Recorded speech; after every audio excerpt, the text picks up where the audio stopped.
एक राजकुमारी और दूसरी एक जमींदार की पुत्री, दोनों को मित्रता थी।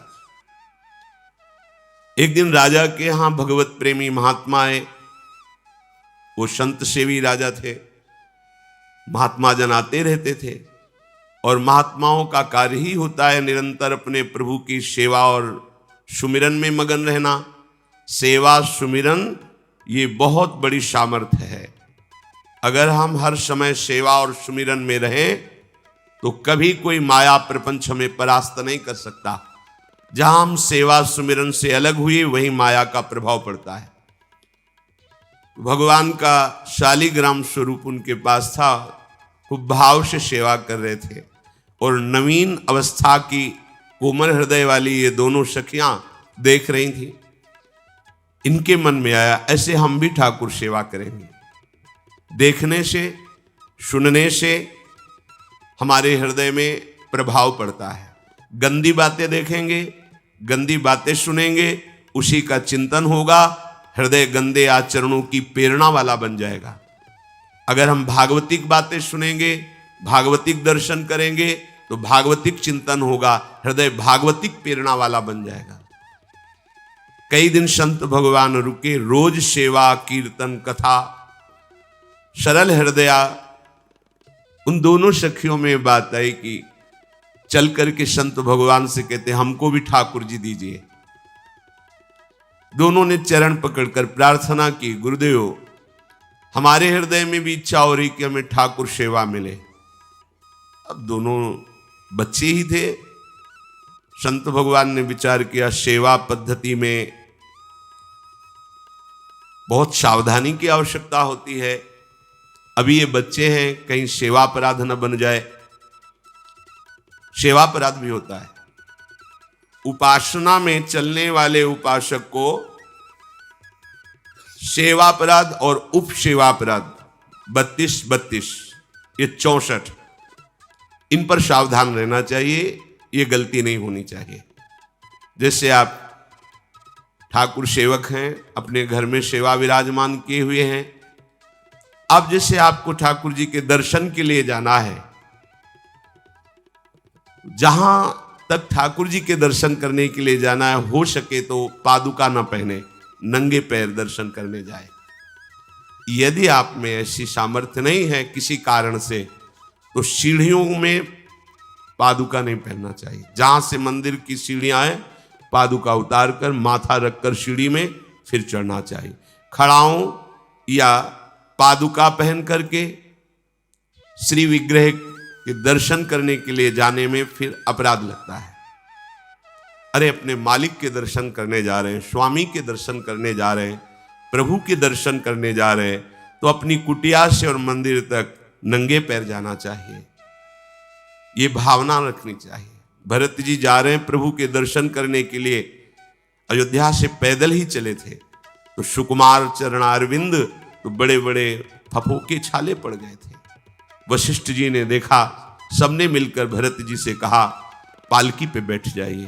तो उनका हाँ, मेरे प्रभु यहाँ नंगे पैर चले हैं और मैं पालकी पे बैठ जाऊं? उचित तो यह है कि अपने प्रभु के दर्शन के लिए मैं जा रहा हूं, तो जहां जहां प्रभु के चरण पड़े वहां मेरा शीश पड़े, अर्थात सिर भर जाऊं। उचित मोरा सबते सेवक धर्म कठोरा। यहां मैं सर के बल चल के जाऊं पर असमर्थ हूं।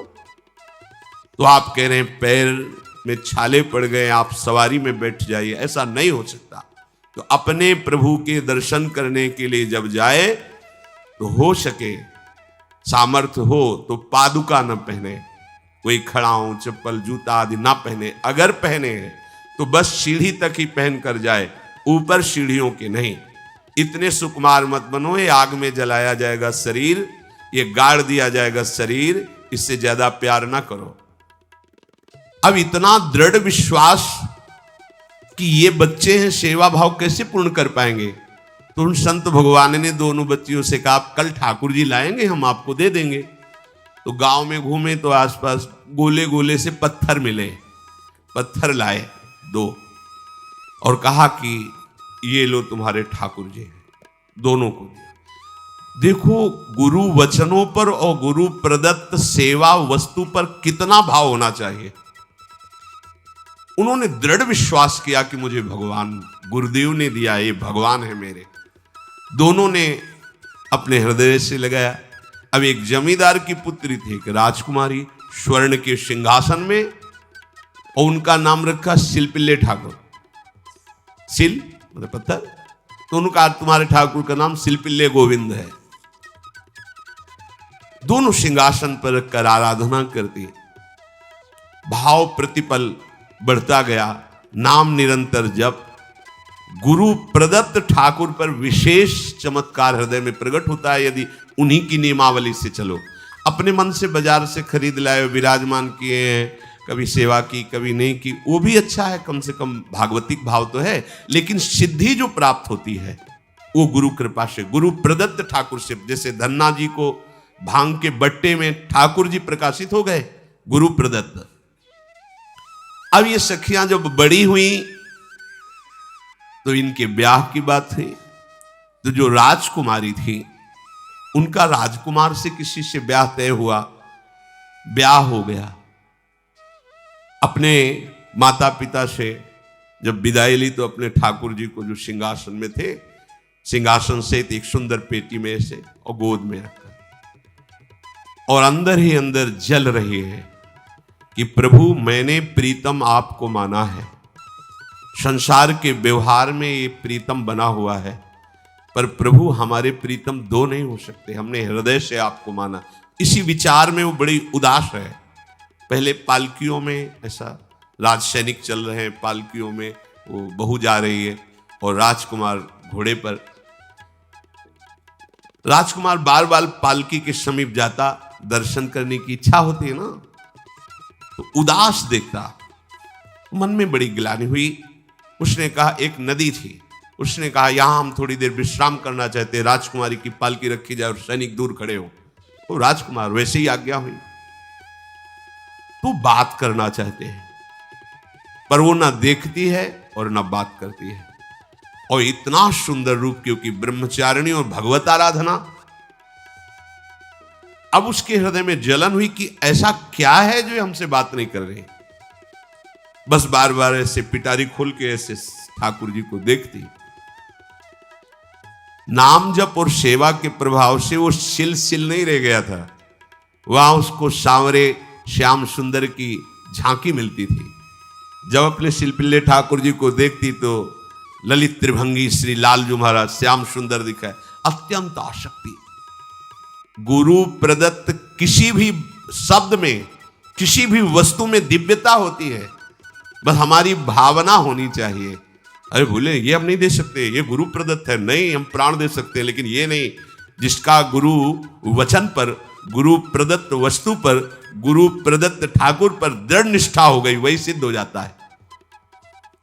अब उसने समझ लिया कि पिटारी में जो कुछ है यही हमारे और राजकुमारी के बीच में बाधा है। दो चार दासियों को बुलाया और कहा इनको बातों में उलझाओ, पिटारी पीछे हमें दो। और प्रवीण दासियां उनको विनोद भाषा में, हंसी मजाक में बात, लेकिन वो उदासीन, धीरे से गोद में पेटी थी, ले ली, हम लिए हुए हैं, आप बातचीत में सारा, और पेटी उनको दे दी।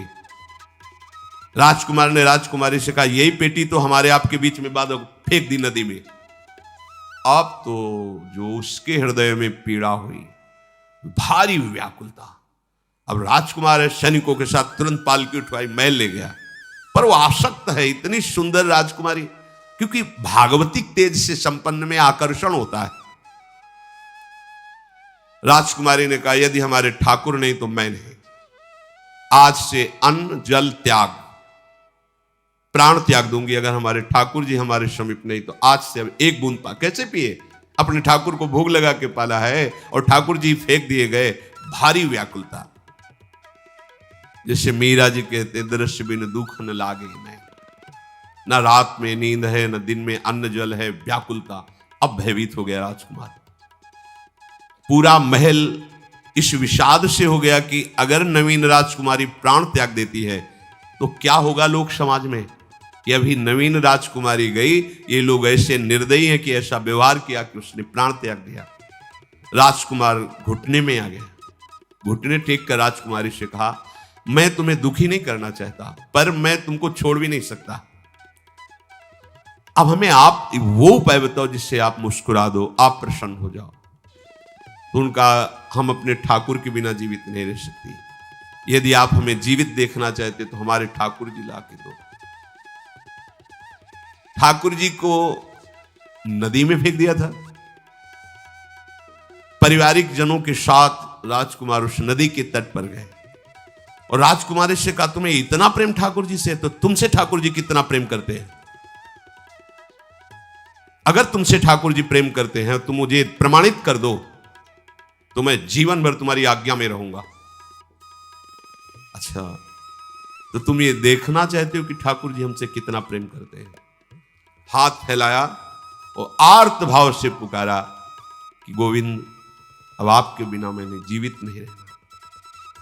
अंदर से जीव ही प्रार्थना की तो जल से सिंहासन सहित शिल्पिल्ले भगवान जैसे कोई वायु के प्रवाह में आ रहा हो, ऐसे आए और छाती से चिपक गए। पूरा परिवार, राजकुमार ये देख रहा था। हृदय से ठाकुर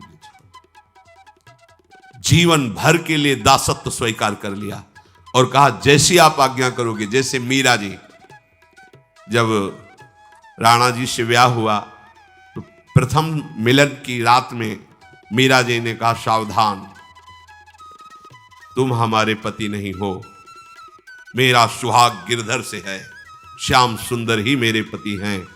व्यवहार में तुम पति बने हो, यदि हमारी बात समझ पा रहे हो तो जीवन में कभी हमारा स्पर्श मत करना। ये जीवन केवल गिरधर के लिए, दूसरे के लिए नहीं।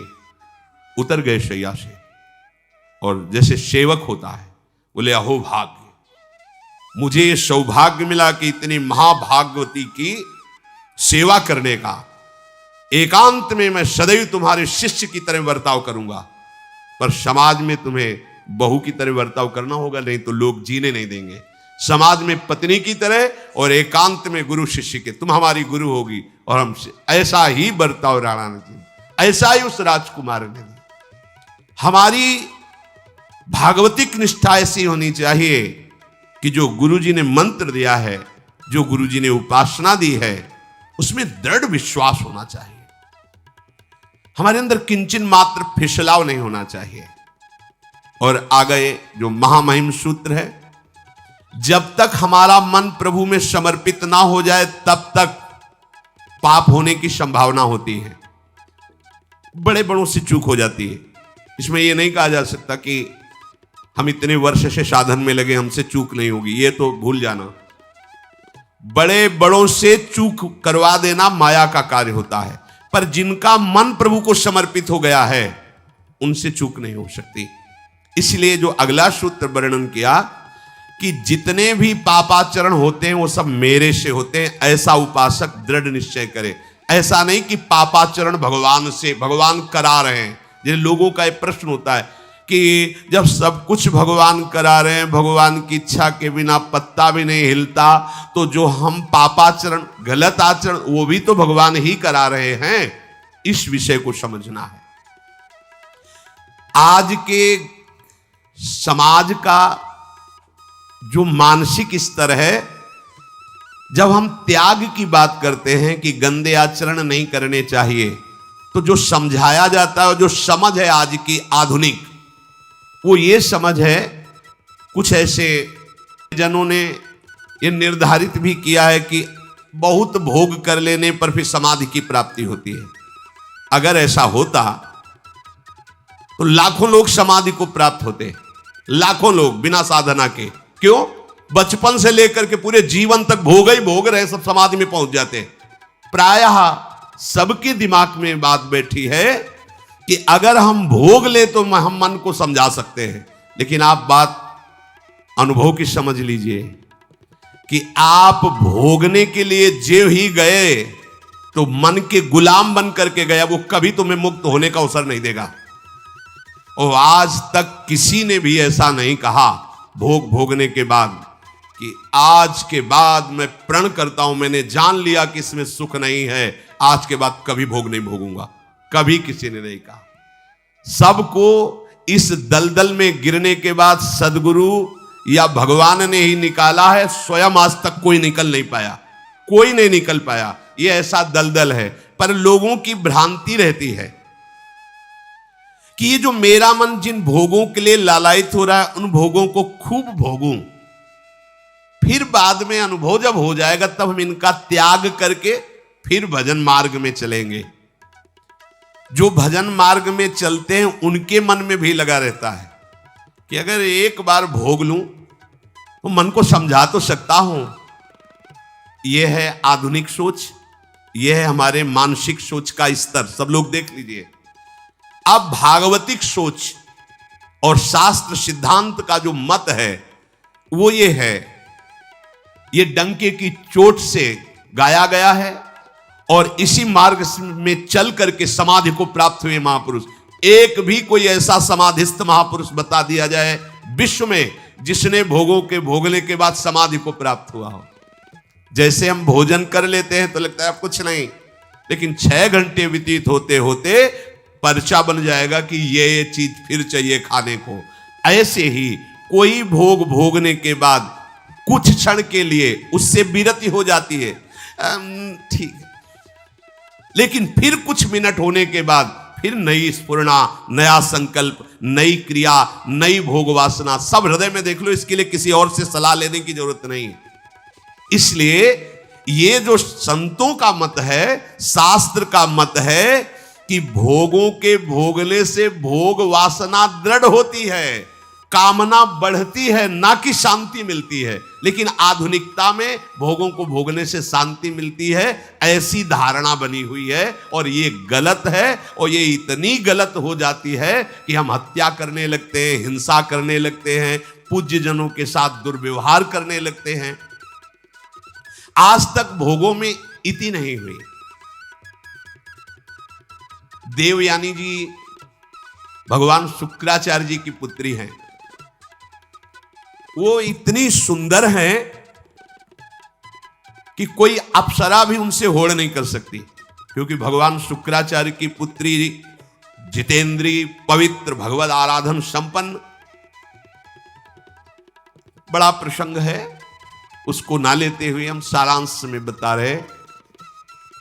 वृषपर्वा की पुत्री शर्मिष्ठा, ये असुर राजकुमारी है, दैत्यराज वृषपर्वा, उनकी पुत्री शर्मिष्ठा, और दैत्य गुरु भगवान शुक्राचार्य उनकी पुत्री देवयानी बड़े समाज के साथ जंगल में गई हुई थी।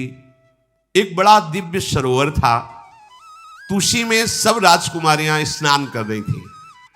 अचानक वहां से कोई महात्मा निकले तो जल्दी में सबने वस्त्र धारण किए। तो शर्मिष्ठा के वस्त्र देवयानी ने और देवयानी के वस्त्र शर्मिष्ठा, वो महात्मा निकल गए। वहां कोई उनको टिकना तो था नहीं। देवयानी ने देखा कि मेरे पवित्र वस्त्र, देवयानी ने वस्त्र धारण नहीं किया शर्मिष्ठा के। जो महात्मा चले तो देखा कि हमारे वस्त्र ये राजपुत्री शर्मिष्ठा धारण किए। तो उनका तुझे पता है मेरे वस्त्रों को स्पर्श करने का भी तेरे को अधिकार नहीं, तूने धारण कैसे कर लिया? तो उनका ज्यादा मत बोल, इतना गुमान करके मत बोल। जैसे सब सेवक पलते हैं मेरे महाराज से, ऐसे तेरा पिता और तू भी मेरे महाराज के द्वारा ही पोषित है, क्योंकि वो तो राजा है, सारी सेवाएं वही देते हैं। ऐसा नहीं बोलना चाहिए, क्योंकि गुरु पुत्री है, आचार्य पुत्री है और सम्माननीय है। पर ऐसा वो बोल गई शर्मिष्ठा। देवयानी ने कहा तुझे पता है अगर मेरे पिता की दृष्टि बदल जाए तो 2 मिनट में देवता तेरे पिता सहित संपूर्ण राज्य को नष्ट कर देंगे। मेरे पिताजी के भय से ही देवता आक्रमण नहीं कर। शुक्राचार्य मंत्रवेत्ता है। ज्यादा बात बढ़ गई तो राजकुमारी का शासन चलता है। उसने कहा इस गुरुपुत्री को उठाकर कुएं में डाल दिया जाए। और उस समय वस्त्र धारण नहीं की हुई थी, उनको उसी स्थिति में डाल दिया गया और वो चली गई। उसी समय शिकार खेलने के लिए महाराज ययाति चक्रवर्ती सम्राट तो आवाज सुनी। सैनिकों ने बताया कि कोई देवपुत्री है, दिव्य तेज प्रकाशित हो रहा है उनके शरीर से, और दूर से देखा है ऐसा लग रहा है कि शायद वो वस्त्रहीन भी है। उन्होंने कहा तुम लोग दूर जाओ, और स्वयं महाराज ययाति गए और उनको तो जब हाथ पकड़ के निकाला और अपने वस्त्र से उनको आवेष्टित किया, तो उन्होंने कहा कि हमारी आर्य मर्यादा है, एक बार आपने हमारे शरीर को देख लिया और हमारे हाथ को पकड़ लिया, अब आप हमारे जीवन भर के लिए पति स्वरूप हैं, ये स्वीकार कीजिए। तो उन्होंने कहा कि देवपुत्री, मैं तो आपका परिचय भी नहीं जानता हूं, आप कौन हैं? तो उन्होंने कहा भगवान शुक्राचार्य की पुत्री देवयानी। घुटने पे हो गए तत्काल। उन्होंने कहा इतने बड़े महापुरुष की पुत्री के साथ मैं ब्याह कर सकूं, मेरी सामर्थ्य नहीं, क्योंकि मैं क्षत्रिय कुल में प्रकट हुआ राज परिवार से हूं, और वो तो देवताओं के द्वारा भी वंदनीय है शुक्राचार्य जी। तो उनका आप निश्चिंत रहो, ये विषय मैं संभालूंगी, पर आप मेरे पति हैं, ये स्वीकार कीजिए। बोले यदि शुक्राचार्य जी इस पर राजी हैं तो हम ये बात स्वीकार करते हैं। शुक्राचार्य जी विलंब होने के कारण व्याकुल ही थे। देवयानी जी ययाति जी को लेके गई, बड़ा प्रसंग है, पर उन्होंने कहा जब आप राजी हैं तो हम राजी हैं। शुक्राचार्य जी राजी हुए और वृषपर्वा को सूचना दिया कि मैं तुम्हारे राज्य को त्याग कर जा रहा हूं। वो तो तत्काल आकर चरणों में गिरे, महाराज आपके बिना मेरा अस्तित्व क्या है, आप कैसे राजी हो सकते हो? बोले मेरी पुत्री को दिगंबर करके कुएं में डाल दिया गया, मैं इस अपराध से बिल्कुल तुम्हें माफ नहीं कर सकता। बोले कोई उपाय? तो बोले देवयानी बोले। तो देवयानी ने कहा तुम्हारी पुत्री हमारी दासी होकर चले तो मैं तुम्हें क्षमा कर दूंगी। बोले बिल्कुल ठीक, तथास्तु। पूरे राज्य की रक्षा के लिए राजकुमारी शर्मिष्ठा को देवयानी की दासी भाव में अब महाराज ययाति के महल पे पहुंचे।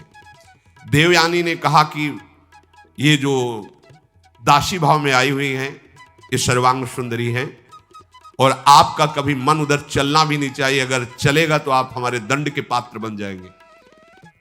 स्वीकार कर लिया और बहुत दूर उनके लिए महल का निर्माण करवाया और वो सेवा में आती है।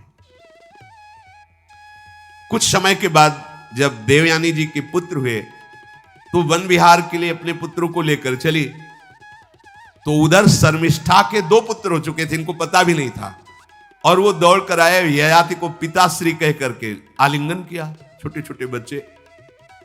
देवयानी ने कहा कि हमने कहा था तुम्हें देखना भी नहीं है और ये किसके पुत्र हैं? शर्मिष्ठा मुस्कुरा रही थी। देवयानी ने कहा अब तुम्हें दंड देंगी ही देंगी, और चली गई भगवान शुक्राचार्य जी के पास। ययाति भयभीत होकर के गए और शुक्राचार्य से प्रार्थना करे क्षमा कीजिए मुझसे गलती हो गई। और शर्मिष्ठा से ऐसे नहीं मिले। शर्मिष्ठा ने कहा था कि आप जानते हैं कि मैं दासी नहीं हूं, मैं राजकुमारी हूं, ईर्ष्यावश दासी बना करके लाई गई हूं, और मेरी सखी के पति हो इसलिए आप मेरे भी पति हो, मेरा अधिकार है आपसे संतान उत्पन्न करने का, शास्त्रीय सिद्धांत है। शुक्राचार्य जी ने कहा कि जो देवयानी कहेंगी वही हम मानेंगे, क्योंकि मेरी पुत्री है। क्या चाहती हो? तो बोले पुरुषत्व से इनको हीन कर दो।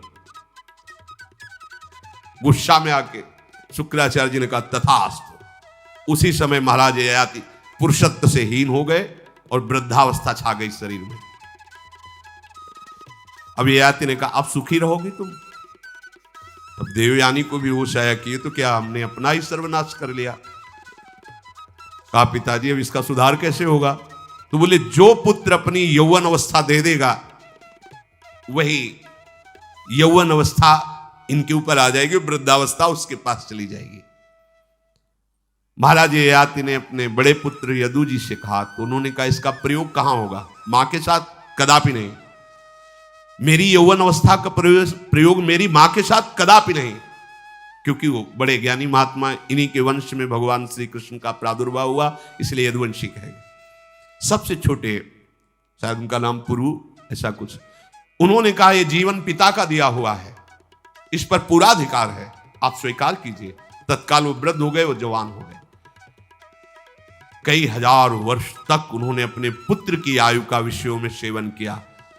फिर उनके मन में एक दिन बहुत घृणा हुई, धिक्कार है मेरे जीवन को और धिक्कार है इस भोगा शक्ति को।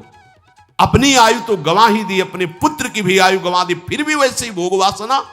तो उन्होंने सबको शिक्षा देने के लिए बात कही, यत् पृथिव्यां व्रीहि यवं हिरण्यं पशवः स्त्रियः न दुह्यन्ति मनः प्रीतिं पुंसः कामः तस्य ते न जातु कामः कामानाम् उपभोगेन साम्यति हविषा कृष्णवर्तमेव भूय एवाभिवर्धते यदा न कुरुते भावं सर्वभूतेष्वमङ्गलं